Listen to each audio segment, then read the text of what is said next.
कहते हैं कि जो लोग पागल होते हैं उन्हें ऐसा लगता है कि वो दुनिया बदल सकते हैं, और ये बात कई हद तक सच भी है और वो बदल भी देते हैं। ह्यूलेट पैकर्ड, जिसे मैं एचपी के नाम से जानते हैं, एक बार इस कंपनी में एक सेशन चल रहा होता है। उस सेशन के बीच में एक 12 साल का लड़का खड़ा होकर के विलियम ह्यूलेट से अपने क्लास प्रोजेक्ट के लिए कुछ पार्ट्स मांग लेता है। विलियम ह्यूलेट उसका ये कॉन्फिडेंस देखकर उसे कुछ पार्ट्स तो दे ही देते हैं, साथ में अपनी कंपनी में समर इंटर्नशिप भी ऑफर करते हैं। You know who is that guy? It's none other than Steve Jobs, the founder of biggest company in the world, Apple। और इसी के साथ साथ ये बंदा दुनिया का बेस्ट एंटरप्रेन्योर और बिजनेसमैन भी है। ये बंदा इतना सख्त, इतना रूड था, इसके साथ कोई काम भी नहीं करना चाहता था, क्योंकि इसको किसी को भी छोटी सी भी गलती पर फायर करने में 2 मिनट नहीं लगते थे। But still he is the legend, क्योंकि इस सब के बावजूद भी ये बंदा दुनिया की सबसे बड़ी कंपनी एप्पल का सीईओ बना। इसने एक डूबी हुई कंपनी को वापस से खड़ा करके दुनिया की टॉप नंबर 1 कंपनी बना दी। और आज एप्पल की ब्रांड वैल्यू के बारे में कौन नहीं जानता। ये बंदा बड़ा ही अजीब था। इस बंदे के अंदर एक चुल थी, परफेक्शन की चुल, जो कि इसे दुनिया में सबसे अलग और यूनिक बनाती है। इसका ये मानना था कि दुनिया में साला कोई भी चीज बनाओ, इतनी परफेक्ट बनाओ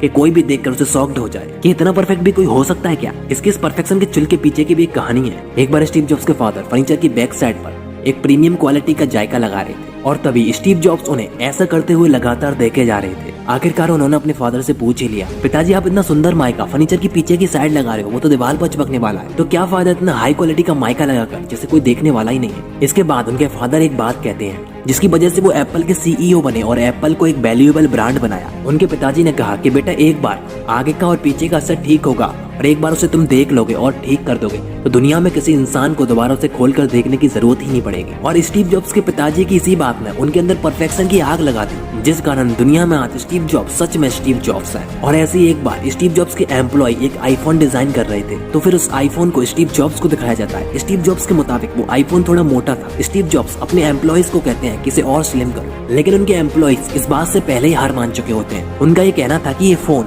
इससे ज्यादा स्लिम हो ही नहीं सकता है। और इस बात को सुनकर स्टीव जॉब्स का पागलपन जाग जाता है। वो उस फोन को साइड में रखे एक फिश टैंक में डाल देते हैं और फिर उस फोन से बबल्स निकलने लगते हैं। तो इस पर स्टीव जॉब्स कहते हैं कि जब इसमें हवा के लिए जगह है तो इसका मतलब ये है कि इसे और स्लिम बनाया जा सकता है। इनके इस पागलपन की वजह से हर किसी के लिए इनके साथ काम करना उतना आसान नहीं था, और इसी कारण 1985 में स्टीव जॉब्स को अपनी ही कंपनी एप्पल से निकाल दिया गया। और इसके बाद इस बंदे के मेंटल एटीट्यूड ने इतिहास बदल देने वाली 2 कंपनी बना दी। स्टीव जॉब्स को 1985 में कंपनी से निकाला गया और उसी साल खुद की कंपनी खड़ी कर दी जिसका नाम था नेक्स्ट, जो कि एक कंप्यूटर सॉफ्टवेयर कंपनी है। और ठीक इसी के 1 साल बाद दुनिया को एक नई चीज देने वाली कंपनी बना दी पिक्सर। आपने बचपन में जितनी भी एनिमेशन कार्टून वीडियोस देखी होंगी वो ऑलमोस्ट पिक्सर कंपनी की हैं, जिसने दुनिया में मूवीज एनिमेशन की हिस्ट्री बदल दी। और इसके बाद 1990 में स्टीव जॉब्स को एप्पल में वापस बुला लिया गया और स्टीव जॉब्स वापस चले भी जाते हैं, क्योंकि स्टीव जॉब्स जैसे लीडर के बिना ये कंपनी काफी हद तक डूब चुकी थी। और फिर से स्टीव जॉब्स ने एप्पल को दुनिया की बेस्ट नंबर 1 कंपनी बना दिया। और इस कंपनी में स्टीव जॉब्स के वापस आने के बाद